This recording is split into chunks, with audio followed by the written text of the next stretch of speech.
이 땅에 존재하는 모든 사람들은 하나님께서 이 세상에 보내셨고 또한 부모님들에 의해서 태어나게 하셨습니다. 배우자가 없고 자식이 없는 이는 있지만 부모가 없는 이들은 없습니다. 이 땅에 부모님이 없었다면 우리는 이 세상에 존재할 수가 없었을 것입니다. 근데 부모가 자식에게 베푸는 사랑에 비하면 오늘 많은 자녀들이 부모에게 충분한 그 사랑을 보답하지 못하고 사는 것이 또한 현실입니다.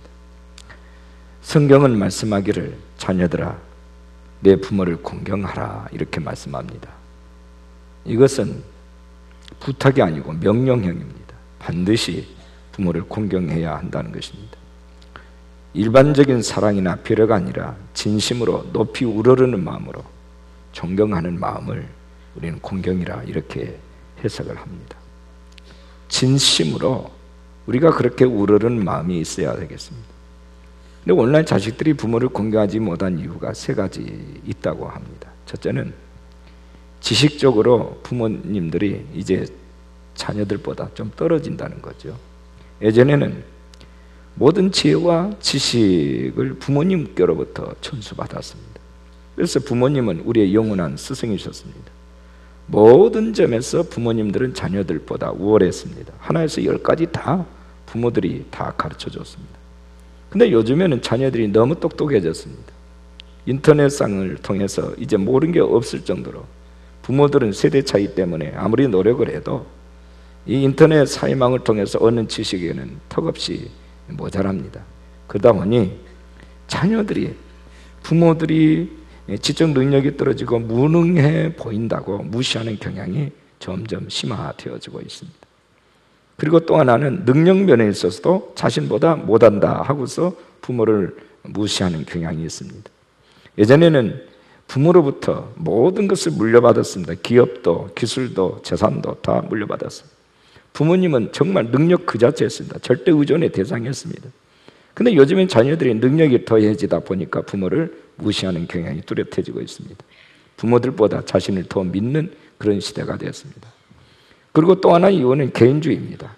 많은 사람들이 극단적인 개인주의에 빠져서 가정 파괴라고 하는 이런 일들을 서슴없이 하고 있습니다. 혼자서도 얼마든지 자립할 수 있고 무엇이든지 할 수 있다는 이 생각 때문에 오히려 부모의 간섭을 부자연스럽게 여기고 이제는 부모로부터 좀 일탈하고 싶어하는 이런 마음들이 자녀들에게 점점 나타나고 있다는 것입니다. 이런 극단적 개인주의가 부모를 공경하는 일을 하지 못하게 하는 이런 사회적인 문제로 작용하고 있습니다.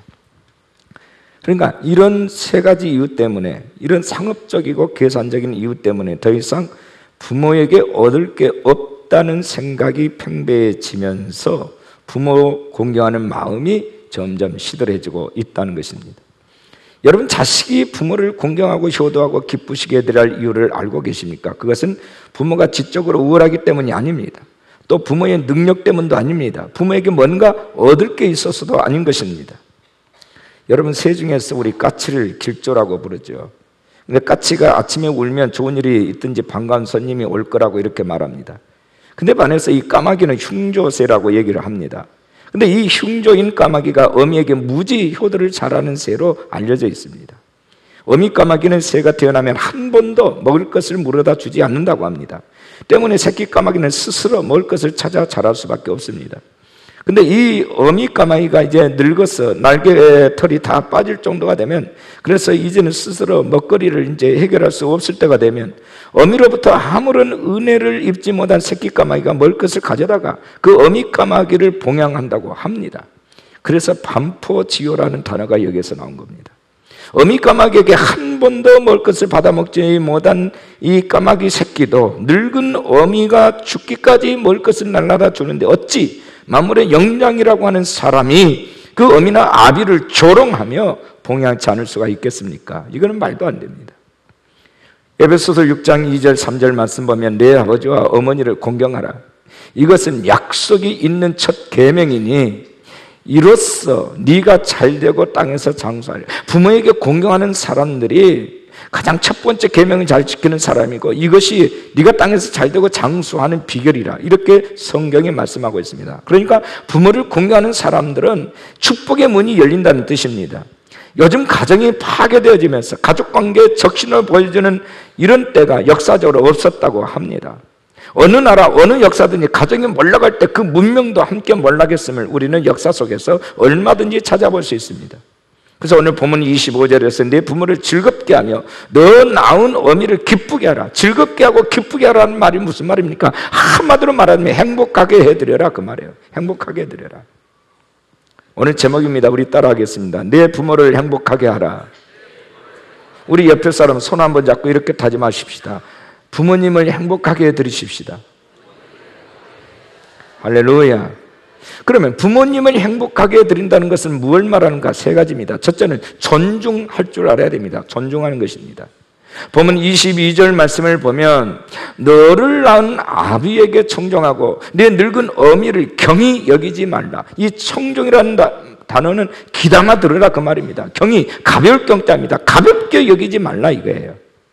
마음의 빗장을 열고 인격적으로 아버지의 모든 교훈을 받아들이는 마음을 가져야 되고, 어미가 때로는 실수의 말을 하고 또 앞뒤가 맞지 않는 말을 해도 어머니의 말씀을 가볍게 취급하지 말라, 경멸하지 말라, 없이 여기지 말라, 그렇게 말씀하고 있습니다. 부모 앞에서는 여전히 어린아이처럼 살라는 얘기입니다. 어린아이처럼 재롱을 떨 줄 알아야 된다는 얘기입니다. 여러분, 미국이 세계적으로 굉장히 많은 것들을 우리에게 가르치는 나라이지요. 기독교 진리 위에, 복음 위에 세워진 나라이다 보니까 배울 점이 많습니다. 근데 미국의 초대 대통령이 누굽니까? 워싱턴, 조지 워싱턴이지 않습니까? 그런데 이 워싱턴이 아주 어렸을 적의 꿈은 뱃사람이 되는 것이었다고 합니다. 그래서 먼저 내가 배를 타고 사원이 되고 그 다음에 선장이 돼가지고 망망대해를 누비는 큰 정말 바다를 누비는 사람이 되겠다, 이런 소박한 꿈을 갖게 됐습니다. 그래서 그는 이제 그 준비를 했습니다. 선원이 되기 위해서 짐을 다 꾸려서 이제 집을 떠날 결심을 하게 된 거지요. 하인 몇 사람과 함께 이제 어머니에게 이제 하직 인사를 하러 갔습니다. 근데 큰 뜻을 품고서 집을 나가는 아들을 어머니가 말릴 수가 없어서 하염없이 그 아들의 손을 잡고서 울고만 있는 거예요. 계속 우는 거예요.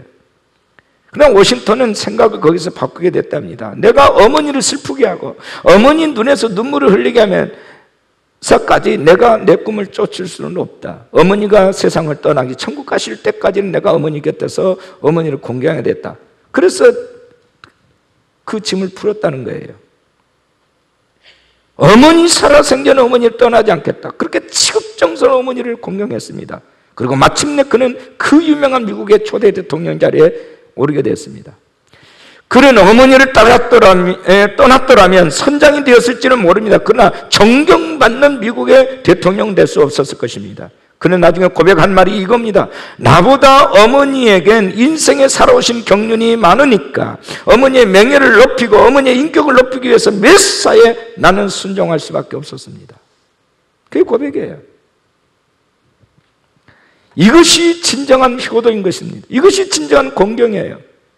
종교학자 마틴 루터는 이렇게 말합니다. 부모는 하나님의 대리자이다. 그러므로 우리가 하나님을 존경하고 경외로 섬기듯이 하나님의 대리자인 부모도 우리가 존경과 경외함으로 섬겨야 된다.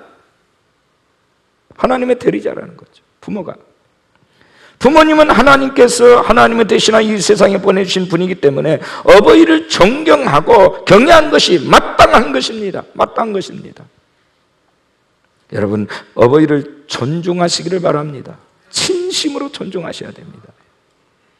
그 다음에 두 번째는 기쁘시게 하라. 기쁘시게 하라.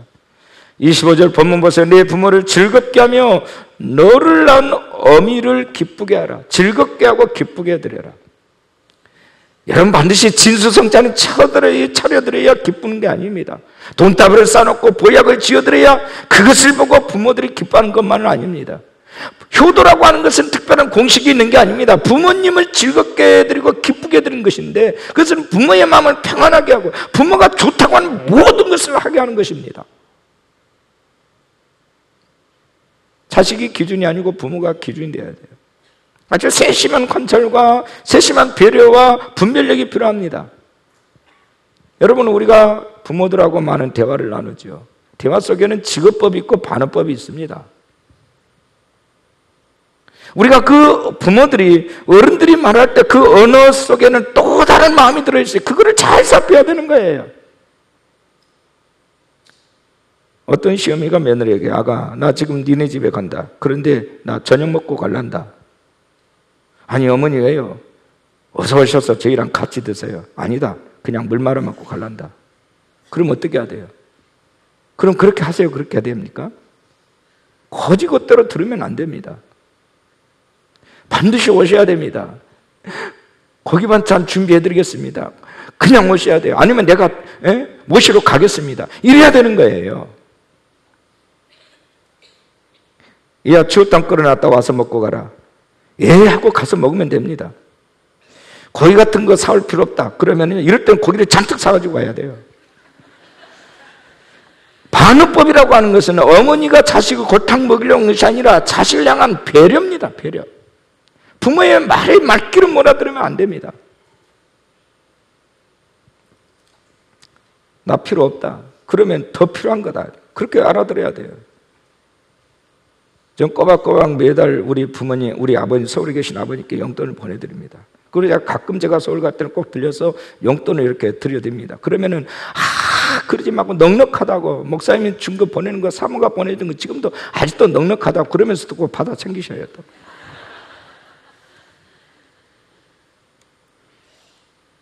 거절하면서도 받습니다.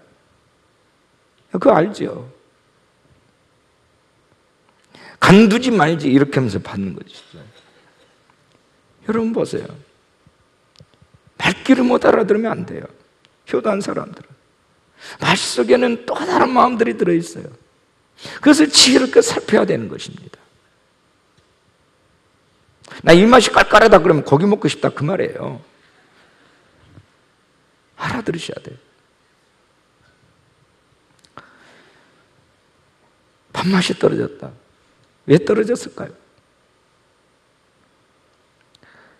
자식들은 자기 입장에서만 생각하면 안 됩니다. 도리어 어떤 자식들은 부모에게 세대 차이 난다.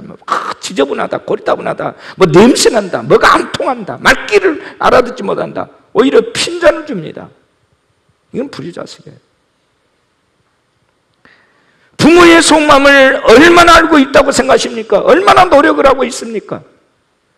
본문 24절에 이렇게 말합니다. 의인의 아비는 크게 즐거울 것이요 지혜로운 자식을 낳는 자는 그로 말미암아 즐거울 것이다. 지혜로운 자식을 낳는 자는 그로 말미암아 즐겁다. 이 녀석이 항상 어린 줄 알았는데 이제는 많이 튼튼해졌네. 상당히 머리가 잘 돌아가네. 똑똑해졌네. 마음이 놓이는 거예요. 부모가 행복한 거예요.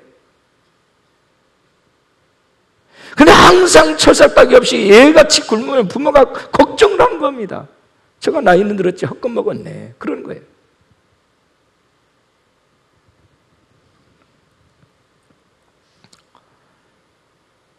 부모는 오늘 자녀들이 인생을 바르게 살고 지혜롭게 살 때 그때 마음이 든든하고 마음을 놓는 겁니다. 그게 부모에게 드리는 효도예요. 그게 부모를 기쁘시게 하는 효도입니다.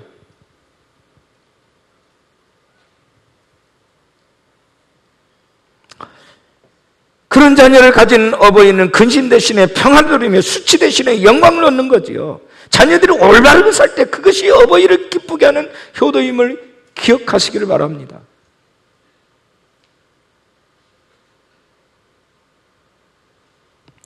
아무기 자식은 지 애비보다 낫대. 그런 부모들은 화낸 부모 없어요. 그 소리 들으면 그렇게 기뻐요. 애비보다 낫다는데도 부모는 그게 든든한 거예요. 그게 기쁜 거예요. 이게 부모예요. 세 번째, 마음에 진심을 쏟아서 공경해야 됩니다. 진심. 진정한 마음으로 마음을 쏟아야 됩니다. 가식적으로 하면 안 됩니다. 진정한 마음으로. 본문 26절을 보면 내 아들아 내 마음을 내게 주며 내 눈으로 내 길을 즐거워할지어다. 내 눈으로 내 길을 즐거워하라. 내가 하는 모든 것, 내가 가는 길에 대해서 내가 정말 즐길 줄 알아야 된다. 아버지가 하신 말이 옳지요. 맞습니다. 이래야 된다. 진심으로 이렇게 해드려야 된다는 거예요. 그냥 불편하게 따라가면 안 된다는 거죠. 기쁜 마음으로, 진심으로. 네, 아버지 말씀 맞습니다. 기꺼이 그렇게 하겠습니다. 그의 효도예요. 어느 도시 효자가 시골에 이름난 효자가 있다는 소문을 듣고 찾아갔답니다. 다 쓰러져가는 시골 효자 집에 도착을 해서 잠시 있으니까 누추한 옷을 입은 한 청년이 지게에다가 나무잼을 가득 짊어지고 들어오는 겁니다. 그때 부엌에서 일하던 늙은 어머니가 뛰쳐나와가지고 그 아들의 나무잼을 다 파다 내려놓고서 급히 부엌으로 들어가더니 대야에 뜨거운 물을 가지고 와서 마루에 아들을 앉혀놓고 아들의 발을 씻겨주면서 즐겁게 얘기를 하는 거예요. 그러니까 이 도시 효자가 그걸 보고 화가 났어요.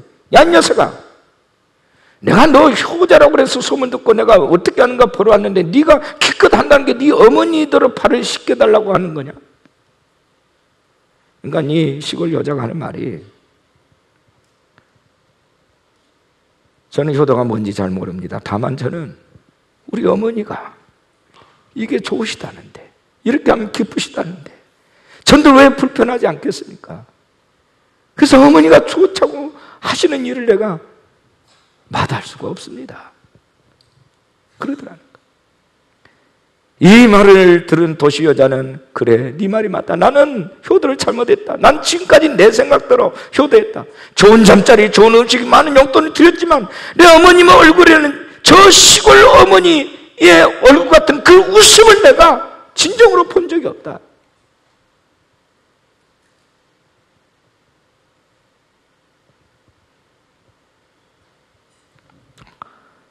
여러분, 효도가 뭐예요? 진심이 들어있어야 돼요.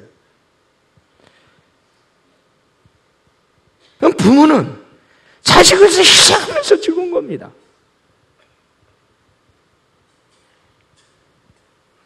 그 진심을 알아야 돼요. 진심이 통하면, 여러분 보십시오.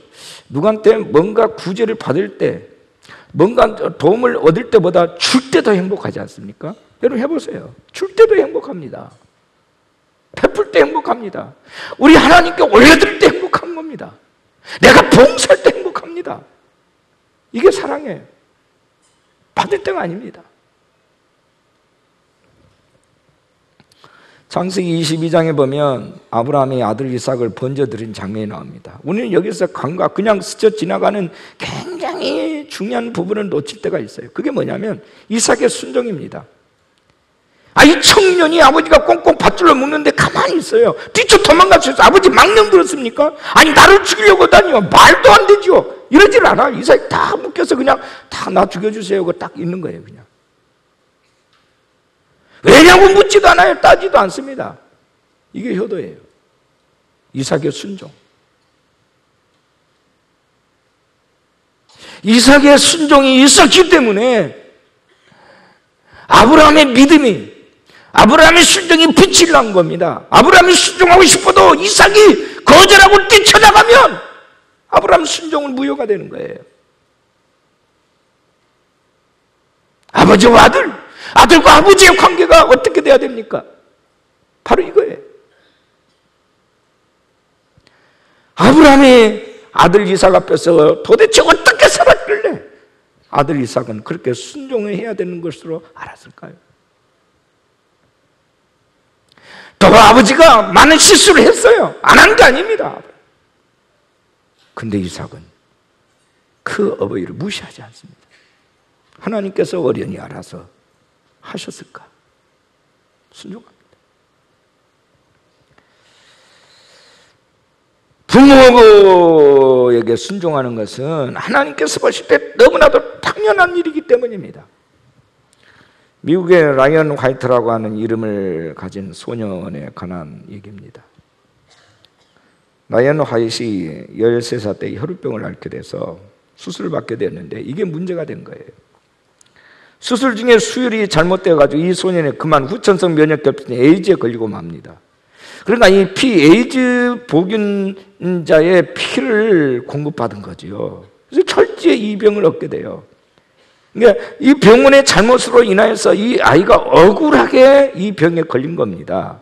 이제 그대로 죽음을 기다려야 했어요. 그런데도 이 아이는 자신이 죽는다는 것을 알고 있으면서도 누구도 원망하지 않는 거예요. 오히려 부모도 형제도 가정도 특별히 의사 선생님들도 원망하지 않았습니다. 항상 밝은 웃음을 보였고 모두에게 친절하게 대하는 거예요. 오히려 염려하는 부모를 위로하면서 날마다 그 앞에서 재롱을 떨며 기쁘게 행복하게 해드리는 겁니다. 이러한 사실이 방송 매체를 통해서 미국 전역에 알려지면서 많은 사람들의 마음을 감동시켰습니다. 많은 이들이 이 아이를 찾아와서 기도해 주었고 유명 인사들이 앞다투서 이 아이들을 찾아 방문했습니다. 당시에 대통령이었던 레이건도 친히 이 아이를 찾아 방문했고 유명한 팟가스 마이클 잭슨도 이 아이를 방문해서 위로를 했다고 합니다. 결국 이 소녀는 5년을 더 살다가 18세의 꽃다운 나이로 세상을 떠났습니다. 그가 마지막으로 아버지와 나눈 대화가 기독교 잡지에 실려서 많은 사람들의 마음을 감동시켰습니다. 아버지는 죽어가는 아들에게 이렇게 말합니다. 아들아, 미안하다. 나는 아무것도 너에게 해줄 것이 없구나. 이 아빠가 더 이상 어떤 선물도 줄 수 없음을 용서해다오. 그때 아들이 대답합니다. 아니에요, 아빠. 전 이미 아버지로부터 많은 선물을 받았어요. 저만큼이나 아빠에게 큰 선물을 받은 사람이 또 어디 있을까요? 아빠는 내게 예수님을 소개해 주셨고 천국 열쇠를 주셨습니다. 교회 나가 하나님 말씀을 통해 영생을 얻도록 해주셨습니다. 이보다 더 큰 선물이 어디 있겠어요? 하고 그는 눈을 감았습니다.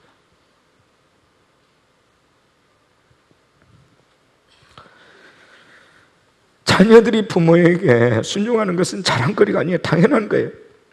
오죽이나 순종을 안 하면 마땅히 해야 할 효라고 성경을 그렇게 가르쳤을까요? 얼마나 안 하면? 중국의 순자는 어버이의 명령을 따르지 않아도 되는 3가지 경우가 있다고 했습니다. 첫째는 따르면 어버이가 위태로워지고 따르지 않으면 어버이가 평안해질 때는 따르지 않아도 된다. 두 번째는 따르면 어버이에게 욕이 되고 따르지 않으면 어버이에게 영화로움이 될 때는 따르지 않아도 된다. 세 번째, 따르면 어버이가 짐승처럼 되고 따르지 않으면 어버이가 빛나게 될 때 따르지 않아도 된다. 이 3가지 외에는 언제나 부모를 따라야 된다.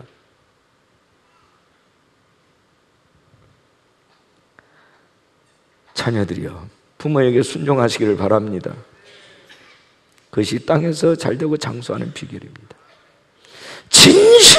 진실로 어버이를 경여기지 마십시오. 진실로 어버이를 공경하시기 바랍니다. 공경하다는 말은 카베트, 가치 있게 여기라는, 가치 있게, 정말 가치 있게. 부모님은 구제의 수단이 아닙니다. 치근히 여기고 불쌍히 여기는 마음은 효도가 아니에요. 공경의 대상이 돼야 됩니다. 공경해야 됩니다. 인생은 짧습니다. 여러분의 어버이들 금방 세상 떠납니다. 제가 인생에 이제 철이 들어가지고 나를 위해서 평생 기도하시는 어머니를 이제 생각해보고 이제는 잘해드려야 되겠다고 마음을 굳게 먹고 이러는데 어머니는 천국 가셨어요.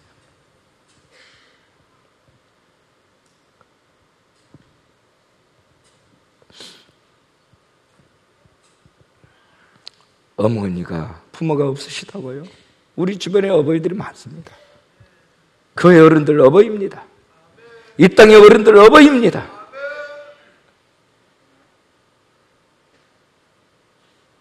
하늘아버지 어버이입니다.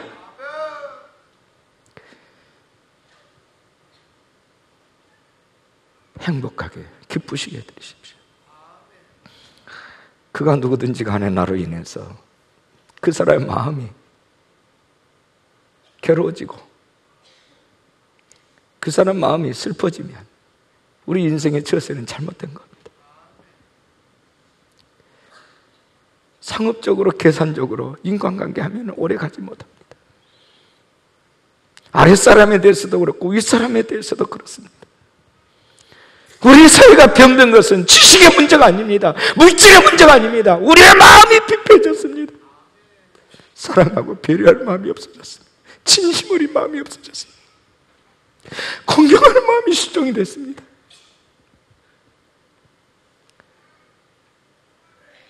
사랑하는 성도 여러분, 여러분의 어버이에게, 우리 어른들에게 진정한 효도, 진정한 행복, 진정한 기쁨을 올려드리시기를 축원합니다.